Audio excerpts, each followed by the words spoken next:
Hello बच्चों, आज हम स्टार्ट करेंगे आपका मेडिकल के लिए जो इम्पोर्टेंट क्वेश्चंस हैं, जो बच्चों ने डाउट पूछा था, जो क्वेश्चंस पूछे थे उन्होंने, तो उनको हम एक्सप्लेन करेंगे इलेक्ट्रोस्टैटिक्स चैप्टर पे।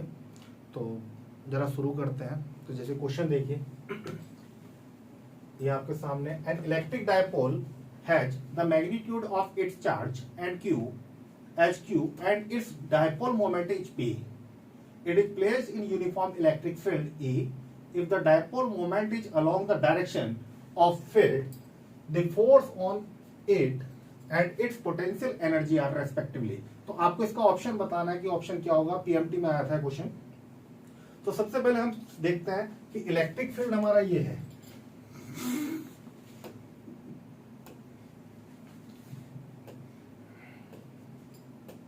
इलेक्ट्रिक फील्ड हमारा ये है, और इस इलेक्ट्रिक फील्ड में आपका डायपोल रखा हुआ है। ये आपका डायपोल हो गया, डायपोल। तो आपने पढ़ा है कि डायपोल में एक चार्ज पॉजिटिव होता है, एक नेगेटिव होता है। तो इधर से हमने चार्ज रखा -Q और इधर चार्ज है आपका +Q। अब उसने क्वेश्चन में आपसे पहले ऑप्शन पूछा है कि दे फोर्स ऑन इट, तो फोर्स कितना होगा। तो आप समझिए, उसने बोला कि डायरेक्शन इलेक्ट्रिक फील्ड के डायरेक्शन में है, तो इलेक्ट्रिक फील्ड के डायरेक्शन में रख दिया हमने। तो अब फोर्स कितना होगा, तो देखो इधर की जो फोर्स होगी, this side force, that is equal to +QE, और इधर की जो फोर्स होगी वो होगी आपकी -QE। तो नेट फोर्स कितनी होगी बच्चों, net force equal to QE -QE, that is 0। तो एक चीज क्लियर हो गई कि हमारे पास जो फोर्स बनेगी डायपोल में, अगर वो फील्ड में रखा हुआ है ऐसे, तो नेट फोर्स पूछा है, तो फोर्स हमेशा क्या रहेगी, 0। दूसरी चीज उसने एक चीज और पूछी है, पोटेंशियल एनर्जी इज, इस कंडीशन में पोटेंशियल एनर्जी क्या होगी। तो आपने पोटेंशियल एनर्जी का फॉर्मूला पढ़ा होगा, U theta equal to -PE cos theta.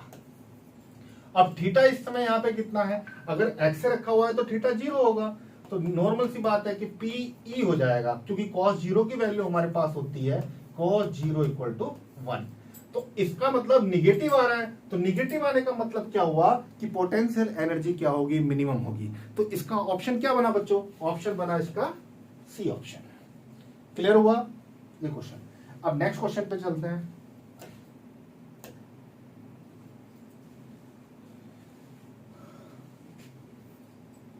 हाँ, intensity of electric field dipole depends on distance r। ये क्वेश्चन नीट के एग्जाम में 2023 में भी आया था, और मैं आपको बता देता हूं, डायपोल में पूछ रहा है इलेक्ट्रिक फील्ड, आपका डिस्टेंस r है। तो आपने पढ़ा है कि इलेक्ट्रिक फील्ड के फॉर्मूले में,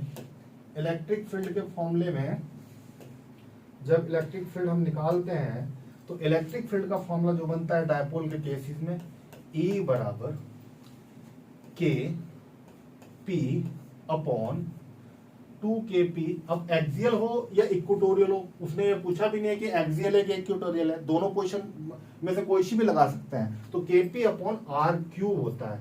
अगर एक्सियल, ये आपका एक्सियल होगा तो 2KP हो जाएगा। तो नॉर्मली यहाँ पे आपका इंटेंसिटी जो है वो आपका प्रोपोर्शनल होगी R के पावर 3 के। तो ये क्वेश्चन का आंसर आपका बनेगा क्या, E बराबर 1 अपॉन R की पावर 3।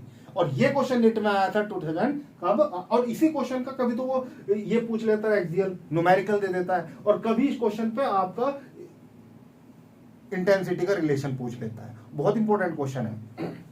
इससे आगे चलते हैं।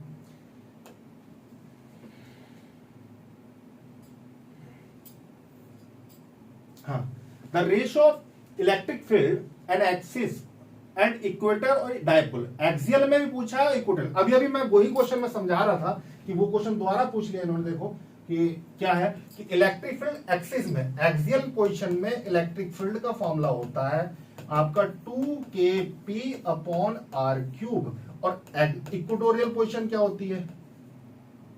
अब इक्वेटोरियल, अब बुकों में लिखा है इक्वेटोरियल, और कभी कभी वो एग्जाम में क्वेश्चन पूछ लेता है ब्रॉड साइड पोजीशन। तो बच्चे को पता ही नहीं होता ब्रॉड साइड वर्ड कहां से आ गया। तो ब्रॉड साइड का मतलब है यहाँ आपका इक्वेटोरियल को ही ब्रॉड साइड बोलते हैं, यानी कि परपेंडिकुलर साइड वाले को। तो ये आपका फॉर्मूला बनेगा KP अपॉन R³। अब उसने रेशो पूछा है दोनों का, तो बड़ा सिंपल सा क्वेश्चन है। देखो रेशो ये हो गया, ये सब कुछ कट गया, यानी कि 2:1 बन गया, 2:1। तो इसका आंसर ये आ गया बच्चों, 2:1। समझ में आया? इसके आगे चलते हैं।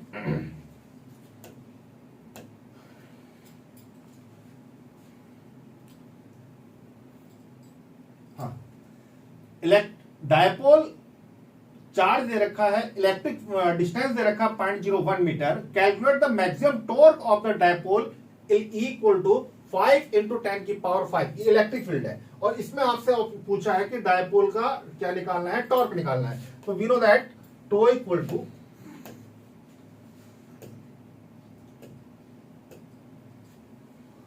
तो टो का फॉर्मूला आपने पढ़ा है PE sin थीटा, पढ़ा कि नहीं पढ़ा सबने? सर एक क्वेश्चन था सर मेरा। हाँ सर ये PE sin थीटा में से एक हमने न्यूमेरिकल में देखा था, वहां पर PE cos थीटा कब होता है सर? PE cos थीटा भी होता है? वो PE cos थीटा होता है वग्नन के लिए, जब वग्नन होता है तब उसमें हम वो भी -PE cos थीटा लगता है वग्नन के लिए। लेकिन उसमें जो है आपका ये टॉर्क निकालने के लिए आपको फोर्स इनटू डिस्टेंस चाहिए होती है। अब ये बना कैसे ये भी समझा देता हूं, जब आपने पूछ लिया तो मैं बता देता हूं। तो टो इक्वल टू फॉर्मूला होता है, आपने पढ़ा है कि फोर्स इनटू डिस्टेंस। तो डिस्टेंस जो होती है डायपोल में क्या होती है, 2L के बराबर होती है, 2L के बराबर। अब क्रॉस प्रोडक्ट है, तो क्रॉस प्रोडक्ट में आपको पढ़ा ही है कि क्रॉस प्रोडक्ट जब लगती है वेक्टर फॉर्म में तो आपका साइन थीटा आता है। तो F की जगह आपको लिखना है QE और इनटू 2L और इनटू साइन थीटा। तो देखो ये फॉर्मूला बन गया। और ये भी आपने पढ़ा कि डायपोल मोमेंट जो होता है 2PL होता है, सॉरी 2QL, ये आपका 2QL होता है डायपोल मोमेंट। तो इतने पोर्शंस को, यानी कि यहां से इतना पोर्शन क्या बन जाएगा हमारा, ये क्या बन जाएगा, P बन जाएगा। तो इसको P लिख देंगे, PE sin थीटा बन